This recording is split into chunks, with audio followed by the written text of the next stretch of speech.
We talked about the outperformance. Let's delve into the equity space, because the MSCI Africa Equity Index up 32% year to date, and of course S&P 500 up 16.1%, and emerging markets just a small gain there. Well, it's still a gain, but 7.2%, far below the 32% gain. What drove equities in Africa this year? Thank you, Sam. Yeah, equities in Africa in dollar terms have outperformed emerging markets, frontier markets and developed markets. Nigerian equity market up 40% year to date in dollars. If you look at Kenya, Uganda and Egypt, those are up between 25 and 30%.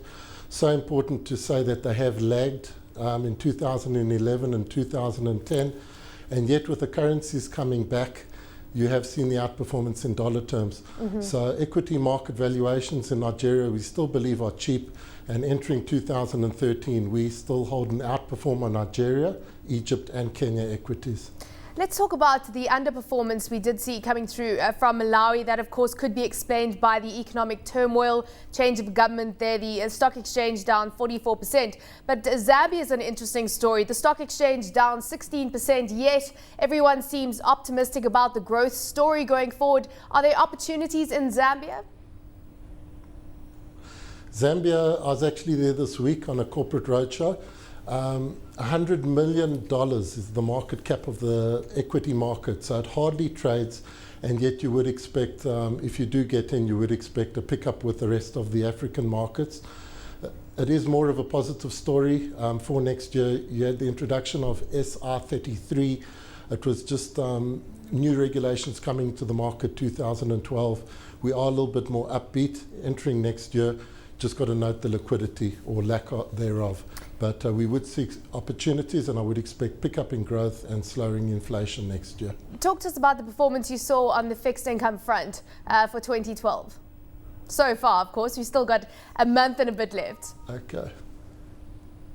It was amazing. At the beginning of the year, East Africa was a story. Kenya T-bills were 22%, and in January alone, they halved to 11% at the beginning of the year.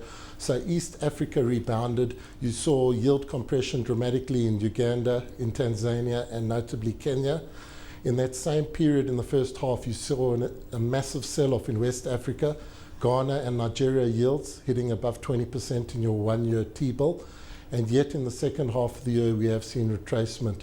So looking forward, our top picks are West Africa, it's Ghana, Nigeria.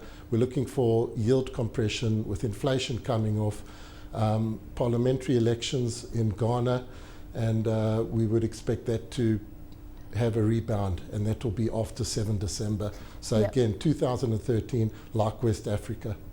And of course, interesting, you know, that story that we're seeing playing out in West Africa. We've also had pension fund reforms both in Nigeria and Ghana, $500 million worth of new funds available to the market in Ghana alone. But Nigeria is a key bond market here in Africa. To talk to us about what the inclusion in the JP Morgan Emerging Market Bond Index is going to mean going forward for the country.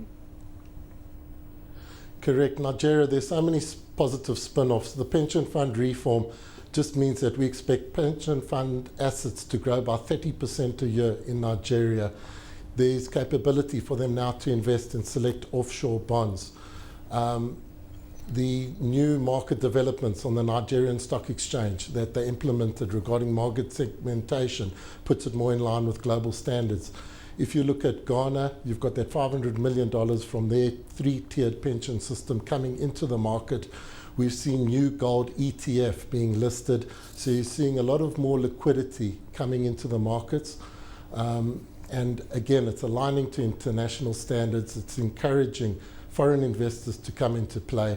And fundamentally, it's also quite positive. So market development, regulatory reform, and foreign interest should drive the markets. You know, but when we're talking about African markets, we're talking about foreign exchange exposure there and the risk that comes with volatile currencies and uncertainties, and of course, very different dynamics that often drive African currencies. What are your thoughts on the performance of currencies going into 2013? Because 2012 has felt like a year of stabilization, if not gains, on the foreign exchange front. Thank you. On the Africa Forex side, Standard Bank have an AF10 index. It's your 10 most liquid African traded currencies, excluding South Africa, and that's up 10% year to date in dollars actually. And it's quite a difficult play.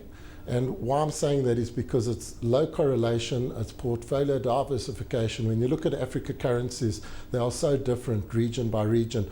So for any portfolio, it's important to hold African assets because of the portfolio diversification and the low correlation to developed markets and emerging markets. So one of the benefits of holding them is this, and hence you would expect very volatile and radical moves. And of course, that's what you saw reflected in the fact that equities outperformed that low correlation effect, and really reflective of domestic issues here in Africa. We're talking about growth stories and good growth stories. But when it comes to currencies, I mean, which of the currencies do you think are most risky right now when it comes to looking forward into next year? Which do you think would be ones to raise a red flag about when you're talking about that currency risk element? Well, if you look back a year, Mozambique went to 28 to the dollar, and we were expecting it to go to 40, and it's back below 25. But I would say Malawi comes into play just because of the lack of liquidity from foreigners right now. Mozambique has stabilized, but I would say the more lesser developed markets, we do like the more mature markets, which is Kenya, Nigeria, West Africa. Kenya, we would expect a little bit of a sell-off from current levels. And then even South Africa holding around 9, we're a little bit wary, and we're advising buying dollars into dips. So I would say basically be long dollars against Malawi, against South Africa, and possibly Mozambique. Oh dear, more rand weakness you're seeing there, Mark. Before I let you go, what are we expecting from equities as a whole next year? Do you think we could build on another 32% gain of this year?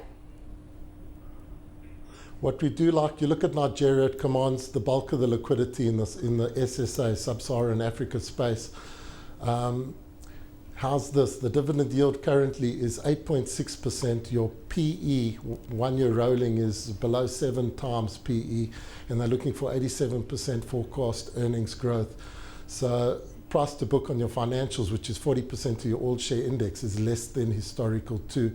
So we would expect Nigeria to outperform, Kenya being the bellwether of East Africa, and Egypt for North Africa. So all in all, we'd go for those undervalued plays.